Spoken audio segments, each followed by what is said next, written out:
Sir जो तेरा चकराए या दिल डूबा जाए। सर जो तेरा चकराए। नमस्कार, रेडियो मनी 9 पर आप सुन रहे हैं सर जो तेरा चकराए। मेरा नाम है अमन गुप्ता। सुबह सुबह ऑफिस जाते वक्त राहुल रास्ते में पेट्रोल भरवाने के लिए रुके। हमेशा की तरह उन्होंने 2500 का तेल भरवाया, लेकिन इस बार पेट्रोल पंप कर्मचारी ने 2000 रुपए का नोट लेने से मना कर दिया। जब राहुल ने इसकी वजह जानने की कोशिश की तो पेट्रोल पंप वाले ने बड़ी हैरानी से पूछा कि क्यों भाई, खबरें नहीं देखते हो क्या? मालूम नहीं कि 2000 रुपए का नोट अब सरकार ने बंद कर दिया है और इसे बैंकों में जमा कराने की अपील की गई है। अब ये नोट लेकर तुम्हारी जगह हम क्यों बैंक की लाइन में खड़े हों? अब ये सुनकर राहुल का सिर चकरा रहा है कि आखिर सरकार ने 2000 रुपए का नोट चलाया ही क्यों था और अब इसे बंद क्यों कर दिया।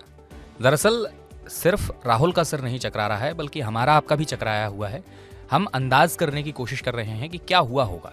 नोटबंदी करने की खबर के 3 दिन बाद गवर्नर ने बताया कि आखिर उन्होंने नोट वापस करने का फैसला क्यों लिया। गवर्नर ने स्पष्ट किया कि 2000 रुपए के नोट वापस लिया जाना करेंसी मैनेजमेंट यानी नोटों को प्रचलन में लाने या बाहर करने का हिस्सा है। इस कदम से यह संभावना है कि 2000 रुपए के नोटों का बड़ा हिस्सा वापस बैंकों में आ जाएगा। हालांकि इससे पहले भी रिजर्व बैंक की ओर से नोट प्रचलन से बाहर किए गए हैं, लेकिन तब एक सीरीज के नोटों को बाहर किया जाता था। इस बार न केवल एक सीरीज के नोट बंद किए जा रहे हैं, बल्कि नोटों को ही सिस्टम से बाहर किया जा रहा है। उदाहरण के तौर पर जब 2005 में करेंसी बंद की गई थी, तब कहा गया था कि डिजाइन पुराना हो गया है, ऐसे में नकली नोट बढ़ने का खतरा रहता है। हालांकि तब भी सिर्फ पुराने डिजाइन वाले नोट बंद किए गए थे, किसी भी नोट को सर्कुलेशन से बाहर नहीं किया गया था।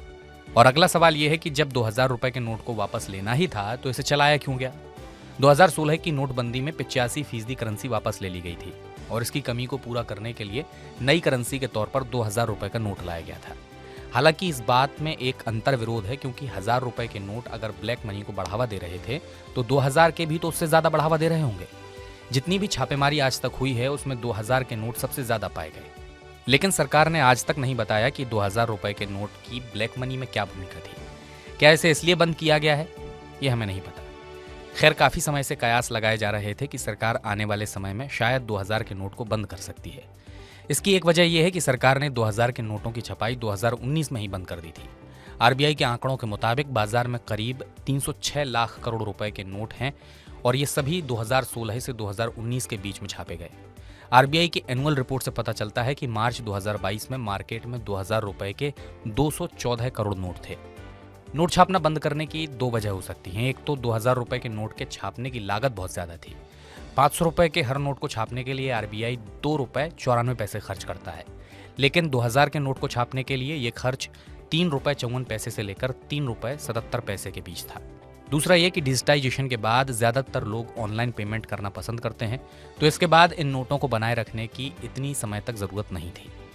खैर, सवाल तो ये भी है कि 2019 में ही सरकार इनकी छपाई बंद कर चुकी है, तो 2023 तक किस बात का इंतजार किया गया? लेकिन ये सवाल ऐसे हैं जिनके जवाब नहीं है, क्योंकि इनका जवाब आज तक ना तो सरकार ने दिया है और ना ही आरबीआई ने। तो सरजुत्रा चक्राए के इस बुलेटिन में हम आपको इन्हीं सवालों के साथ छोड़े जा रहे हैं। आप सुनते रहिए रेडियो मनी 9। मेरा नाम अमन गुप्ता है। इस बुलेटिन को तैयार किया था आंचल चौधरी ने। चलता हूँ, अपना ख्याल रखें। नमस्कार। सर जो तेरा चकराए या दिल डूबा जाए। सर जो तेरा चकराए।